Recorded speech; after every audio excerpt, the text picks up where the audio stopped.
नमस्कार दोस्तों, आज इस वीडियो में हम ट्राइग्लिसराइड्स के बारे में जानेंगे और पूरी जानकारी के लिए वीडियो को अंत तक देखें। तो चलिए शुरू करते हैं। ट्राइग्लिसराइड्स आपके खून में पाए जाने वाले एक प्रकार का फैट होते हैं। हमारे शरीर अतिरिक्त कैलोरी को ट्राइग्लिसराइड्स में बदलकर फैट सेल्स में स्टोर करता है ताकि बाद में उपयोग किया जा सके। इन्हें आप अपने शरीर की ऊर्जा भंडार के रूप में सोच सकते हैं। जब आप खाते हैं तो आपका शरीर उन कैलोरी को ट्राइग्लिसराइड्स में बदल देता है जिनकी तुरंत आवश्यकता नहीं होती। ये ट्राइग्लिसराइड्स हार्मोन्स द्वारा भोजन के बीच में ऊर्जा के लिए रिलीज किए जाते हैं, लेकिन लगातार उच्च स्तर के ट्राइग्लिसराइड्स आपके स्वास्थ्य के लिए हानिकारक हो सकते हैं, जिससे विभिन्न बीमारियों का खतरा बढ़ सकता है। हालांकि वे ऊर्जा भंडारण और उपयोग में महत्वपूर्ण भूमिका निभाते हैं, ट्राइग्लिसराइड्स के उच्च स्तर गंभीर स्वास्थ्य जोखिम पैदा कर सकते हैं। इसलिए ट्राइग्लिसराइड्स और उनके प्रभाव को समझना इष्टतम स्वास्थ्य बनाए रखने के लिए महत्वपूर्ण है। उच्च ट्राइग्लिसराइड्स हृदय रोग के लिए एक प्रमुख जोखिम कारक है। बढ़े हुए स्तर एथेरोस्क्लेरोसिस में योगदान करते हैं, एक स्थिति जहां प्लेक आपकी धमनियों के अंदर जमा हो जाती है।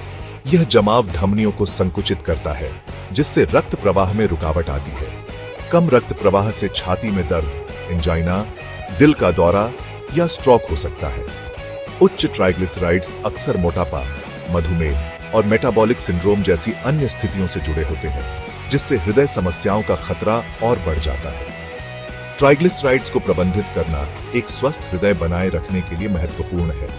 अपने ट्राइग्लिसराइड स्तर को नियंत्रित करके आप हृदय रोग के विकास के जोखिम को काफी हद तक कम कर सकते हैं। कई कारक उच्च ट्राइग्लिसराइड स्तर में योगदान करते हैं। सबसे आम दोषी एक आहार है जो संतृप्त और ट्रांसफैट, शर्करा युक्त पेय और परिष्कृत कार्बोहाइड्रेट में उच्च होता है। अन्य कारकों में मोटापा, शारीरिक गतिविधि की कमी, अत्यधिक शराब का सेवन, धूम्रपान, कुछ दवाएं और मधुमेह, हाइपोथायराइडिज्म और गुर्दे की बीमारी जैसी अंतर्निहित चिकित्सा स्थितियां शामिल हैं। अनुवांशिकी भी एक भूमिका निभाती है, जिससे कुछ व्यक्तियों में उच्च ट्राइग्लिसराइड स्तर की प्रवृत्ति होती है। अंतर्निहित कारणों की पहचान करना एक प्रभावी प्रबंधन योजना विकसित करने के लिए महत्वपूर्ण है। ट्राइग्लिसराइड्स को प्रबंधित करना एक बहुआयामी दृष्टिकोण शामिल करता है, जो आहार में बदलाव, नियमित व्यायाम और स्वस्थ जीवन शैली संशोधनों को जोड़ता है। तले हुए खाद्य पदार्थों, फैटी मीट और प्रोसेस्ड स्नैक्स में पाए जाने वाले संतृप्त और ट्रांस फैट को सीमित करके शुरू करें। दुबले प्रोटीन स्रोतों, साबुत अनाज, फल, सब्जियां और स्वस्थ वसा जैसे कि एवोकाडो, नट्स और जैतून के तेल में पाए जाने वाले वसा को चुनें।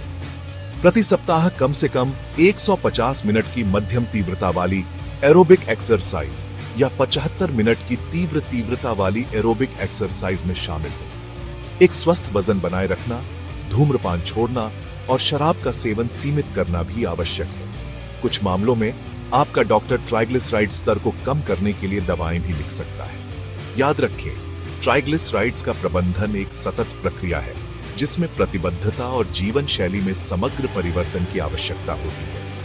ऐसी और जानकारी के लिए श्री पैथोलॉजी लैब को सब्सक्राइब करें।